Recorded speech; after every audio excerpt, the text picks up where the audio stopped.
All right, welcome to Omaha Spine and Sports YouTube channel. We're going to talk about foot strengthening and what you can do to help with restoring an arch or helping stabilize a foot. If you're a hyperpronator or if you have pronation issues, then this exercise or these exercises will really help you. If you suffer from plantar fasciitis or Achilles tendinosis, then this is an exercise you may have been prescribed depending on your foot type. Part of the examination would determine whether you need to do this exercise or not. For the most part, most feet need some sort of stabilization. In Ryan's case, he's got a pretty good arch already, so we do more mobility work with him. But he will also benefit from some strengthening of the foot because it helps engage the hips for like squatting and lifting and those kinds of things.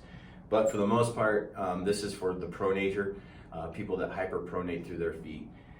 What we want to do is we want to be able to restore the arch in what we call a tripod position of the foot. So what we want is we want a point of support somewhere between the first and second toe, usually right at the first ray, between the fourth and fifth digits, and then at the heel.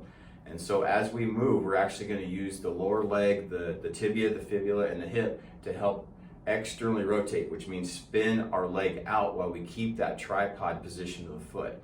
So we want the toe and the knee relatively in line, maybe slightly outside, but we don't want completely to spin our feet out. So we got a good point of support here. Ryan's gonna put this band around his feet, so we have these little loops, and you could do this with or without a loop. The loop is just nice. Put it around both feet here. There you go. And then kind of go shoulder width, that's good. So we can do this seated like this. And all he's going to do is he's going to respect this tripod. So he's got a little pressure under his first toe. He's got pressure between the fourth and fifth, and then he's got pressure at the heels. And all he's going to do is he's just going to spin his lower leg out, hold that for a couple seconds, and then slowly let his foot flatten back down, because we want to be able to pronate as well. Pronation is not a bad thing. It's something that we actually need to do. It allows our foot to adapt to different terrains. It prepares us to get to the toe to be able to get this high gear push off for the next cycle of gait or running.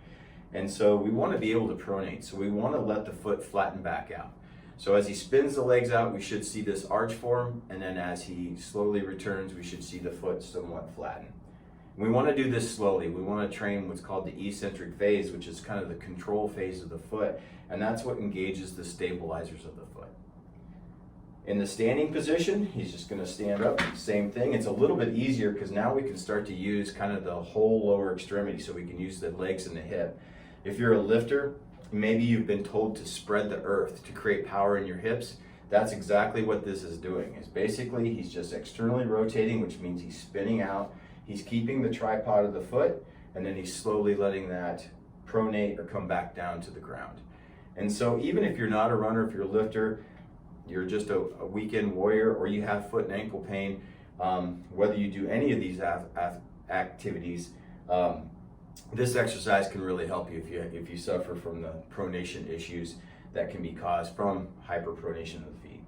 So simply keep that tripod, that pressure between the first and second ray, fourth and fifth, and then at the back of the heel, and then you just roll your hips and legs out, keeping your feet on the ground, and then slowly let the foot return back down to the ground. The resistant loop is nice because it gives you something to push against, but you don't have to have that. You can do this just against air as well, and just use the pressure of the feet against the ground to be able to help resupinate or create that arch in your foot. Give this exercise a try if you suffer from plantar fasciitis, Achilles tendinosis, or if you have issues with your feet because of pronation. If this doesn't help, and the other videos that you see here at the Omaha Spine and Sport YouTube channel, then give us a call and we'll see if we can show you some other options and some other ways that we can take care of those problems that you may have.